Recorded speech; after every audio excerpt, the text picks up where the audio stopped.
దివ్యాంగులకు 6,000 రూపాయల పెన్షన్ వెంటనే విడుదల చేయాలి. జాబ్ క్యాలెండర్ ని వెంటనే విడుదల చేయాలి. జాబ్ క్యాలెండర్ ని వెంటనే విడుదల చేయాలి. జాబ్ క్యాలెండర్ ని వెంటనే విడుదల చేయాలి. రైతు భరోసాని వెంటనే విడుదల చేయాలి. రైతు భరోసాని వెంటనే విడుదల చేయాలి. 6,000 రూపాయల దివ్యాంగుల పెన్షన్ వెంటనే విడుదల చేయాలి. జాబ్ క్యాలెండర్ విడుదల చేయాలి. నిరుద్యోగ వృత్తిని వెంటనే విడుదల చేయాలి. రైతు భరోసా వెంటనే విడుదల చేయాలి. రైతు భరోసా వెంటనే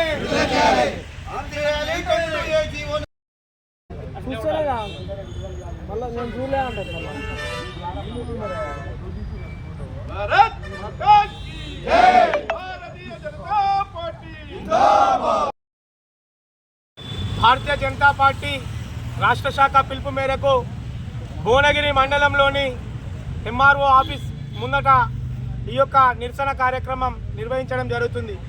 ఎందుకంటే రాష్ట్రంలోకి అధికారంలోకి వచ్చే ముందు రేవంత్ రెడ్డి ప్రభుత్వం ఏ విధంగా 6 గ్యారంటీలు 420 అబద్ధాలు చెప్పుకుంటూ అధికారంలోకి వచ్చిన తర్వాత ఇప్పటి వరకు కూడా ఏ ఒక్క మహిళకు 2,500 రూపాయలు ఇచ్చిన దాఖలాలు లేవు. అదేవిధంగా చేయూత పెన్షన్ 2,000 రూపాయల నుంచి 4,000 రూపాయలు చేస్తామన్నటువంటి ప్రభుత్వం ఇప్పటి వరకు 4,000 రూపాయలు కాదు 2.5 సంవత్సరాల నుంచి భర్తలను కోల్పోయినటువంటి ఏ ఒక్క వితంతు కూడా కొత్తగా పెన్షన్ ఇచ్చినటువంటి దాఖలాలు లేవు. అదేవిధంగా ప్రతి సంవత్సరం జాబ్ క్యాలెండర్ విడుదల చేస్తామని చెప్పినటువంటి రేవంత్ రెడ్డి ప్రభుత్వం ఇప్పటి వరకు జాబ్ క్యాలెండర్ విడుదల చేసింది లేదు. అదేవిధంగా గతంలో ఉన్నటువంటి పాలకులు నిరుద్యోగ భృతి ఇవ్వలేదు.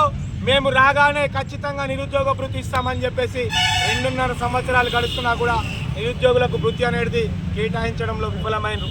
అదేవిధంగా విద్యార్థులు చదువుకోవడం కోసం ఇవ్వాల్సినటువంటి స్కాలర్షిప్లను కానీ రియంబర్స్మెంట్ను కానీ ఇవ్వలేక ఇప్పటికీ కూడా ఎన్నో కళాశాలలు మూతపడే పరిస్థితులు ఉన్నట్టు. ఎక్కడైతే ప్రైవేటు కళాశాలలో చదువుకుంటున్నటువంటి విద్యార్థులు ఉన్నారో వాళ్లకు ఇక్కడ భువనగిరి పట్టణంలో ఒక ప్రభుత్వ డిగ్రీ కళాశాల లేని కారణంగా వాళ్ళు ఇక్కడ చదువుకోలేని పరిస్థితులతో విద్యకు దూరం అవుతున్నారు.